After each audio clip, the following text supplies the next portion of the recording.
They say opposites attract, but sometimes I wonder if that's just a polite way of describing two people headed in different directions. My name is Julian Webb. I'm 38 years old, a private pilot living just outside Colorado Springs. I've flown all kinds of planes over the years, but I prefer the ones with quiet cockpits and predictable skies.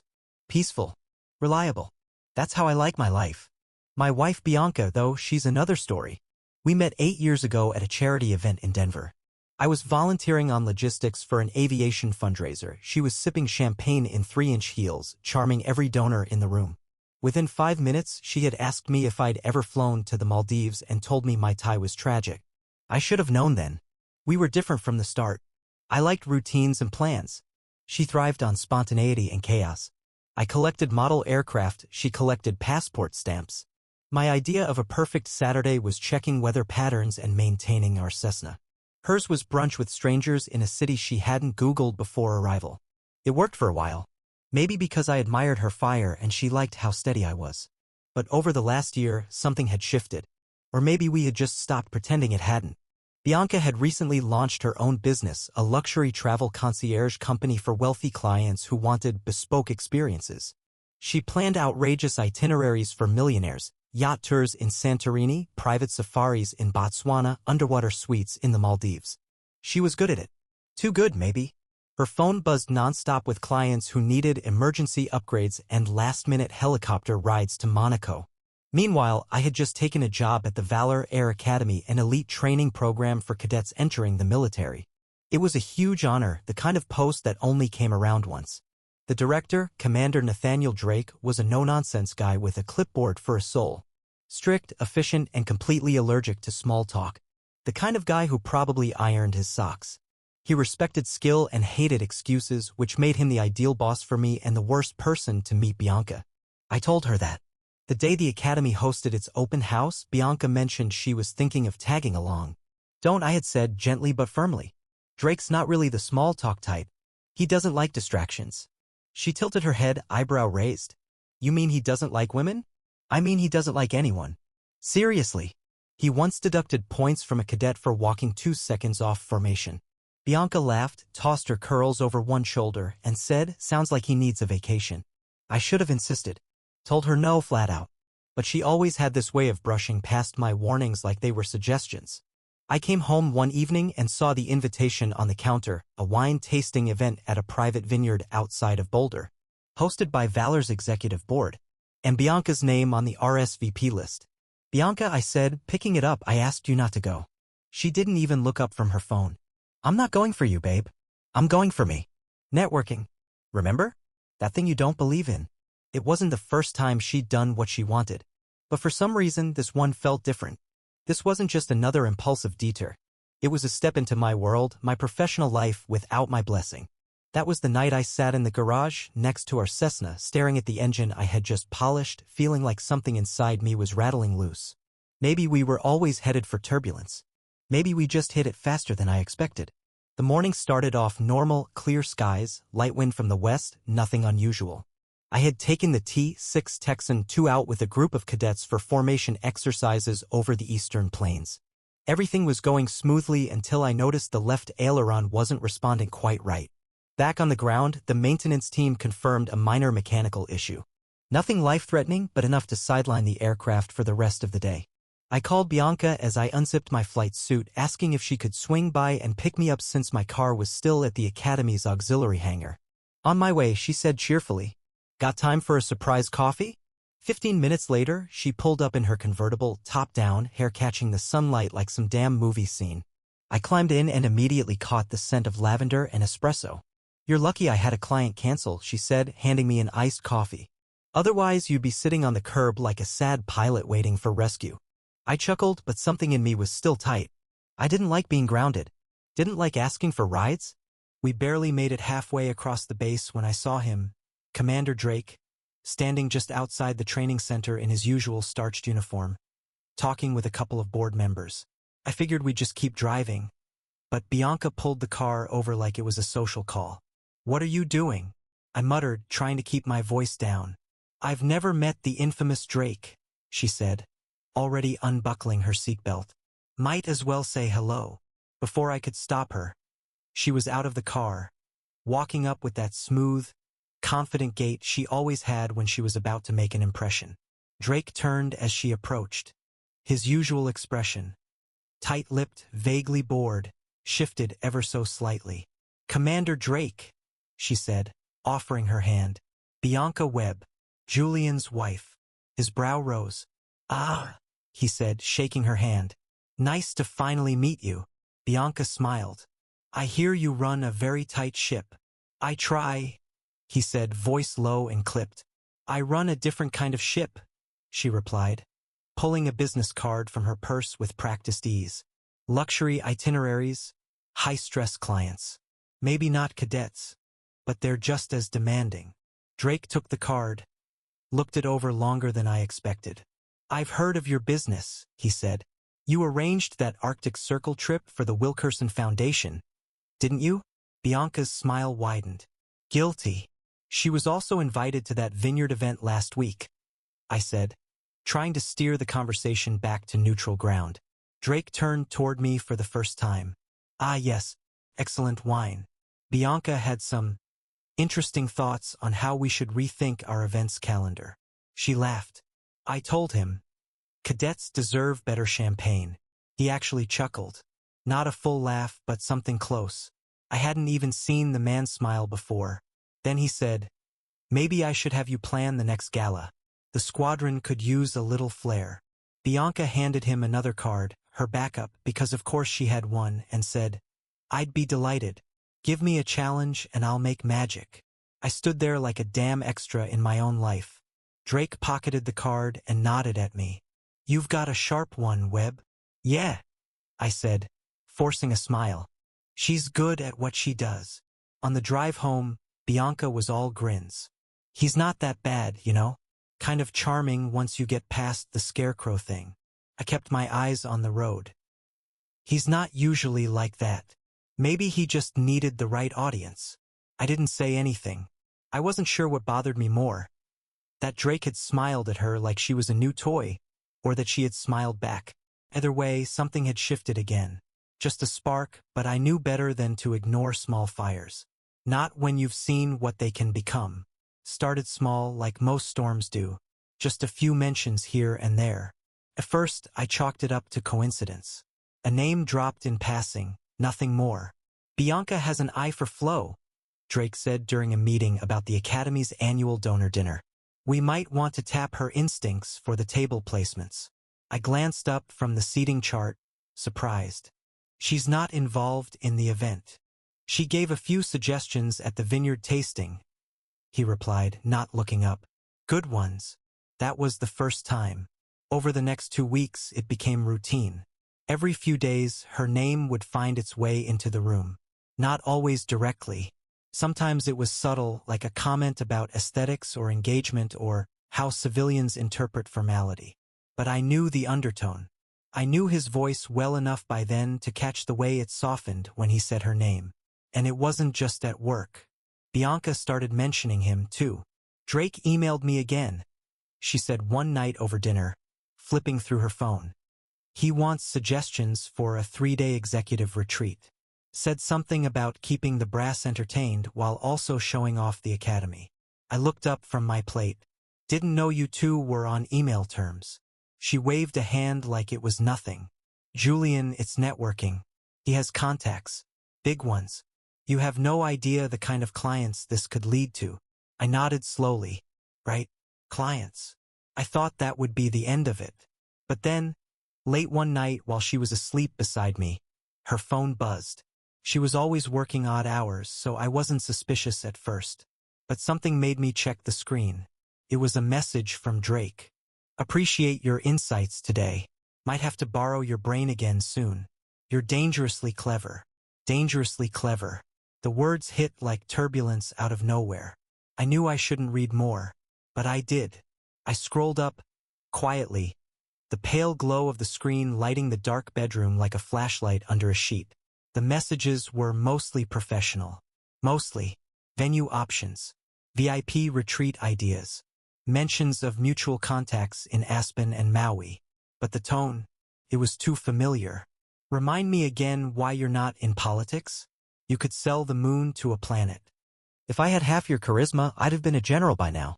We should brainstorm sometime without uniforms or titles. Just a bottle of wine and a whiteboard. I locked the phone and set it down, heart pounding harder than it had in the cockpit all month. The next day, I checked our shared data plan's call logs. His number was there. 3 times in the last week. 2 calls over 10 minutes. One during lunch when she had said she was wrapping up bookings. When I brought it up, I didn't accuse. I just asked. You and Drake talk a lot, huh? She didn't even flinch. I told you it's work. He's got a lot of ideas. He's not as boring as you said. I never said he was boring, I replied. I said he doesn't like distractions. She smirked. Maybe I'm the exception. The way she said it was light. Teasing. But it left a weight in my chest that didn't budge for days. By the following week, Drake had requested my help on a project, planning logistics for the upcoming cadet gala. He brought it up casually during a break in drills. You should come to the planning committee dinner, he said. Bring Bianca if she's free. I'm sure she'd have thoughts. I stared at him. She's not staff. He smiled. Neither are half the people who'll be there. We like fresh eyes. I didn't respond. I just nodded, finished my checklist, and walked out. That night, Bianca was in the living room, laughing softly into her phone. Her laptop was open beside her, tabs filled with boutique resorts and vineyard maps. When she hung up, she looked over at me. Drake's thinking of doing a wine pairing dinner with live jazz. I told him Napa's overrated, he loved that. I watched her for a moment. You sure this is all business? She blinked, then tilted her head. What are you getting at? You're getting messages at midnight. You're calling him during the day. You're working harder on his event than your own clients. She laughed, but there was no warmth in it. Julian, you're being paranoid. This is exposure. He's connecting me with donors who spend more on Christmas than we make in a year. I stared at her, trying to find the line between ambition and oblivion. You're married, I said, quieter now. That should count for something. She looked at me with something like pity. It does. But this isn't about that. It's about growth. You of all people should understand. I didn't respond. I just walked to the garage, sat beside the Cessna like I always did when I needed to think. But the engine couldn't calm me this time. Because I had finally admitted to myself I didn't trust her. And worse, I didn't trust him either. It was late, almost midnight, when I saw it. Bianca had fallen asleep on the couch, wrapped in a throw blanket, her laptop still glowing on the coffee table. Some muted reality show played on in the background, but I couldn't focus on it. My eyes kept drifting to her phone, which had buzzed 3 times in the last 10 minutes. Once when we were brushing our teeth. Twice more after she nodded off. I told myself not to check. That I wasn't that guy. But after everything, after the messages, the jokes, the way she'd started dressing a little sharper for client meetings, I gave in. I picked up the phone and unlocked it. Drake's name was at the top of the thread. Still thinking about that last Merlot. Might have been the best pour of the night. But not the most intoxicating thing at the table. My chest tightened. The message before that? Here's the hotel info. Just RSVP through the app so it doesn't look formal. They'll know it's for business. And then, attached to one of the earlier messages, was a photo. A dimly lit hotel room. Room service tray in the foreground, a bottle of red wine half empty. 2 glasses. 1 pair of heels tossed casually beside the bed. No people. No direct proof. But I wasn't an idiot. I stared at it for what felt like an hour. My ears rang. My palms started to sweat. I looked down at Bianca, peaceful, even beautiful in sleep, and for the first time in our marriage, I felt nothing but disbelief and fury. When she stirred, I set the phone down quietly and walked to the kitchen. Poured myself a glass of water with shaking hands. She woke up a few minutes later, blinking slowly, then sitting up. What time is it? She asked, rubbing her eyes. Late, I said flatly. She noticed the phone now on the kitchen counter. Maybe she already knew I had seen it. You went through my messages? She asked, her tone more tired than angry. I said nothing. Bianca sighed and stood up. Julian, nothing happened. He's been flirtatious, yeah. But I haven't done anything. I turned, forcing myself to look at her. So that hotel room picture? That's just you being helpful. It was a business invite, she said, crossing her arms. It was a networking event at a resort. I didn't even go. But you were going to. She hesitated. It's complicated. No, I said louder now. It's not. You don't exchange those kinds of messages with someone who's your husband's boss. You don't flirt with a man who writes things like that unless you want it to go somewhere. I told you nothing happened, she snapped. Drake's manipulative. You think I don't see that? Then why are you still talking to him? She looked away, jaw tight. He said there's a wine tasting next week, she said after a moment. Formal event. Big donors. He wants me there to represent my brand. I felt something crack inside me. You're not going, I said. Bianca laughed bitterly. Excuse me. You're not going, I repeated. Not to that tasting. Not with him. This ends now. She stepped closer, chin high. Are you giving me an ultimatum? I'm giving you a line, I said. You crossed one already. I'm not letting it happen again. Her eyes flashed, all warmth gone now. You don't own me, Julian. I build my business. I decide where I go and who I talk to. He's not just some client, Bianca. He's my superior. You think this isn't affecting my job? My life. You're the one making it weird, she snapped. You're paranoid because for once, someone's paying attention to me. I felt like she had slapped me. The room was suddenly too quiet. The show on the TV had ended. The glow from the laptop screen flickered before dimming to black. Cancel the trip, I said. Or we've got a problem. Bianca stared at me unmoving. No. My breath caught. No? You want to feel like the victim here? Fine, she said. But I'm not canceling a professional invite because you're insecure. If you don't trust me, that's your issue. I saw the messages. And I told you nothing happened. We stood there, 2 feet apart, but it felt like a mile. The silence between us thickened, filling the space where all the old comforts used to live. Shared inside jokes. Sunday mornings in bed. Dinner on the deck. Gone. She turned without another word and walked upstairs. I stayed rooted to the floor, the glass still in my hand, the water untouched. In my line of work, I've learned to sense when a plane starts to lose lift. There's a moment, the exact moment, you know you won't clear the mountain. That night, I felt it in my marriage. We were still flying, but we were dropping fast. Bianca didn't say a word that morning. I watched her move around the bedroom like nothing had happened the night before. Her expression was blank, her movements deliberate, opening drawers, pulling out the dress bag, laying it flat across the bed. Like it was just another Tuesday. She unzipped the bag and slid the gown out. I had never seen it before, dark emerald satin, off the shoulder, elegant in a way that stopped me cold. It wasn't something you wore for wine tasting. It was something you wore to be looked at. I stood in the doorway, my voice low and worn thin. You're still going? She didn't turn around. I told you I was. I stepped into the room. After everything? The messages, the hotel invite? You're seriously doing this? She turned now slowly, her eyes dull and unreadable. You read some messages. You made some assumptions. That doesn't give you the right to tell me where I can or can't go. You're my wife, I said, and my voice cracked just enough to make it feel real. I laid down one boundary. One. She stared at me, then quietly stepped into the dress and began zipping it up. I'd spent years keeping my emotions level, my tone calm. Flying demanded that. Panic killed people.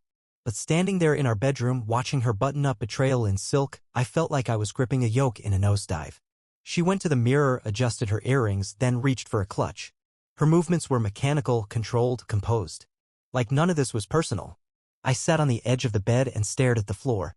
You're choosing him, I said, my voice barely above a whisper. She paused at the doorway. I'm choosing me. The door clicked shut behind her. I didn't move for a while. Just sat there listening to the silence she left behind. The hum of the refrigerator downstairs. The faint creak of the ceiling vent. Every sound suddenly louder than it should have been. Then my phone buzzed on the nightstand. One new message. Drake, she chose me over you tonight. Thought you should know. The words hit harder than I expected. Not because I believed he had one, but because she hadn't even tried to stop him from saying it. I stared at the screen, thumb hovering over the delete button. Then I dropped the phone and stood up. I pulled a duffel bag from the closet and began packing without thinking. 2 changes of clothes, my shaving kit, the old field knife my brother gave me before his last deployment. I grabbed the car keys, then opened our shared safe and took the emergency envelope labeled Boat Fund, our dream account meant for a sailboat we used to talk about buying someday. I didn't leave a note. What could I possibly write that she didn't already know? The roads were quiet as I drove north. No traffic, no music. Just the steady hum of the engine and the sound of my own heartbeat in my ears. I didn't call anyone. I didn't even know where I was going until I passed the sign. Red Pine Ridge, 4 miles. My brother's cabin. He'd offered it to me a dozen times over the years. Said it was the perfect place to disappear for a while. I pulled into the gravel drive around midnight. The porch light was burned out, but the key was still under the flower pot, just like he said. Inside, the air was stale but clean. There was a stack of firewood by the stove. A wool blanket on the worn-out couch. No Wi-Fi. No distractions. Just stillness. I dropped the bag, sat down in the dark, and finally let myself feel it. The shame. The humiliation. The disbelief that the woman I'd built my life around could stand in front of a mirror and choose another man, and worse, call it growth. That night, I didn't sleep. I stared out the cabin window at the black trees swaying in the wind and wondered what the hell was left of the life I had trusted. One thing was clear now. She didn't need me anymore. And for the first time, I wasn't sure if I needed her either. The first full day at the cabin passed like fog. I didn't unpack much, just the bare essentials. I brewed coffee in silence and sat on the porch with a blanket over my shoulders, watching pine trees lean with the wind. The mountains in the distance were still half covered in snow, though it was already April. I didn't bring a watch. I didn't check my phone. I kept expecting a call. A text. Something from Bianca. But the phone stayed dark. By the second day, I stopped looking. Out there, in the stillness, everything felt sharper. My breathing, the crackle of the wood stove, the memories I had tried not to replay. I thought about the way she used to press her cold feet against my leg in bed. The way she'd whistle while unpacking groceries. The way her eyes used to light up when I surprised her with a last-minute weekend trip. I thought about how none of that had been enough.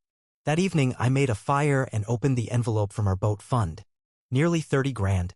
We talked about buying something modest, something we could sail around the Adriatic with after I retired. We dreamed of docking in Croatia for a year. Starting over. No deadlines, no alarms. Just us and open water. I guess I was the only one who meant it. The next morning, I called our financial planner. Asked about liquidating our joint brokerage account. He didn't ask questions. Just said, I'll send the paperwork.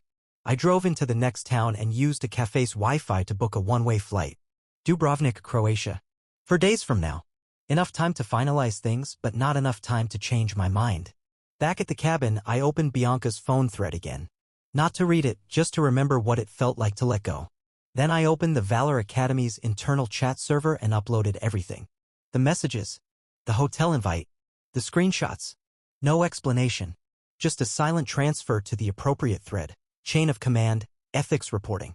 My hands were steady the whole time. I didn't write a memo. I didn't add a note. I wasn't looking for revenge. I just knew I couldn't walk away without leveling the field behind me. She knew who he was. She knew what she was stepping into. And now, the institution that gave him authority over others would know, too. By sunset, I had packed the rest of my things and left a single note on the cabin table. No forwarding address. J. On the drive back to the city, I didn't play music. I didn't even stop to fill up. I just kept going until the trees disappeared behind me. When I got home, the house was empty. Bianca's shoes were gone from the entryway. So were her coats. Her desk was cleared. I didn't call her. I didn't need to. I threw the keys on the counter, grabbed my passport, and carried my single bag back out the door. At the airport, I sat alone at the gate, staring at the tarmac. One-way ticket in my hand. 38 years old, no plan, no second seat filled. But for the first time in a long while, I felt something close to peace. Like a storm had finally passed, and the skies, wherever they led next, were mine again. I landed in Dubrovnik just before sunrise. The Adriatic sparkled like a postcard, all blue-gold calm and sleepy fishing boats. I stepped off the plane with nothing but a carry-on and a silence in my chest where panic should have lived. Instead, there was only clarity. I didn't check email right away. I didn't check anything. I found a cab, pointed to the name of a seaside guest house I'd booked 2 nights before, and let the language barrier do its work. It wasn't until my second cup of coffee at the Harbor Cafe that I opened my phone. 17 messages. 34 missed calls. 6 voicemails. All within 24 hours. Valor Academy group chat. A string of alerts. Drake's name tagged in thread after thread. The admin had restricted his access. There was an announcement from the commandant's office. Words like inappropriate conduct, pending inquiry, and temporary leave of absence. I scrolled down. One private message from a senior instructor I respected. Captain Sandoval. Saw what you sent. Took guts. Proud of you. Should have come out sooner. Another from a cadet I had mentored. R. Thomas? Sir, I hope you're okay. Drake's been creepy toward the civilians for years. Nobody said anything. Thank you. I leaned back, a stinging from the sun and from something else. Not guilt. Not shame. Relief. Then came the texts from Bianca. Bianca. What the hell did you do? They suspended him. He's freaking out. This wasn't supposed to be like this. He told me it was fine. You didn't have to ruin his life just to prove a point. Call me. Please. Julian, I'm sorry. I didn't know it would go this far. He won't even answer my calls now. Julian, talk to me. I didn't. Instead, I walked along the waterfront, bought a small journal from a street vendor, and wrote my name on the first page like I was starting over from scratch. 3 days later, I got the message that finally made me pause. Bianca. There was never a gala. He made it up. Told me it was a client thing. Said I was a good asset. Once he realized you turned everything in, he stopped replying. Blocked my number. Said I'd embarrassed him. You were right. About all of it. I'm sorry. No defenses. No justification. Just 5 plain words. You were right. I'm sorry. But it didn't move me. Because she had known from the beginning who he was. She just didn't care until the cost came due. Back home, wherever that was now, Drake's name was in headlines on military blogs. Air Academy commander under investigation for misconduct. Words like abuse of power, inappropriate relationships, and breach of ethics were floating around. I wasn't named anywhere. I wasn't part of the drama. I had become a ghost. And I preferred it that way. By the end of the week, I stopped checking messages altogether. I set up a new email. Paid for a temporary Croatian number. Left everything else behind. Bianca kept trying for a while, more texts, a missed video call, even a long email I never opened. But eventually, even she went quiet. And when she did, I didn't feel vindicated. I didn't feel powerful. I just felt done. Like the last rope holding me to that old life had finally snapped. And the silence that followed? It felt a lot like freedom. The guest house I found on my first night in Dubrovnik wasn't much, just a stone cottage tucked into a hillside with cracked shutters and a bed that creaked like it was built during the Cold War. But the balcony overlooked the sea, and every morning gulls passed low over the water as if checking to see if I was still there. I stayed. Not because I had a plan, but because it felt like the first place in years where I didn't have to pretend. After 2 weeks, I found a local tech consultant who needed a part-time contractor to manage his flight sim software for international clients. It wasn't glamorous, but it paid enough to cover rent and espresso. More importantly, it kept me tethered to the sky, even if only virtually. My new days were simple. Wake up early. Make coffee. Run the sim diagnostics. Go for a walk along the limestone cliffs. In the evenings, I'd eat by the docks where fishermen played cards and laughed like they hadn't missed a thing in 50 years. Nobody knew me here. Nobody expected anything. I wasn't Julian the instructor, or Julian the husband, or Julian the guy standing quietly while his wife handed her business card to the wrong man. I was just another face under the sun. Sometimes I thought about Bianca. It came in flashes. Like when I passed a vineyard and thought of that first fight, or when a street musician played something soft and familiar and I remembered how she used to hum in the kitchen without realizing it. But mostly, I didn't think of her at all. Until one evening, as I was finishing a bottle of local wine, my phone buzzed. A number I didn't recognize, but the country code told me enough. I let it ring twice before I answered. Hi, she said. Her voice was calm. Tired. She didn't cry. She didn't plead. I know I'm probably the last person you want to hear from. But I wanted to say it anyway. I didn't respond. I wasn't trying to destroy us, she said. I got lost in it. In him. In what it felt like to be noticed. She let that hang there. I was selfish. And I didn't protect you the way I should have. I know that now. There was a long pause before she added, I don't expect anything. I just hope. I don't know. That you're okay. I let the silence stretch for a few more seconds. The sea outside my window glowed orange with the last light of day. Then I said, I hope you find peace. I already have. She didn't speak again. Just a quiet, okay. Before the line went dead, I stared out the window for a long time after that, the phone still in my hand. The next morning, I booked a longer-term apartment down the coast. Just a small place with a better kitchen and room for my flight rig. I signed the lease and bought a second-hand bike to ride into town. That afternoon, I flew a virtual Cessna through a cloudless Croatian sky. Calm waters below. No turbulence in sight. I wasn't running anymore. I had already arrived.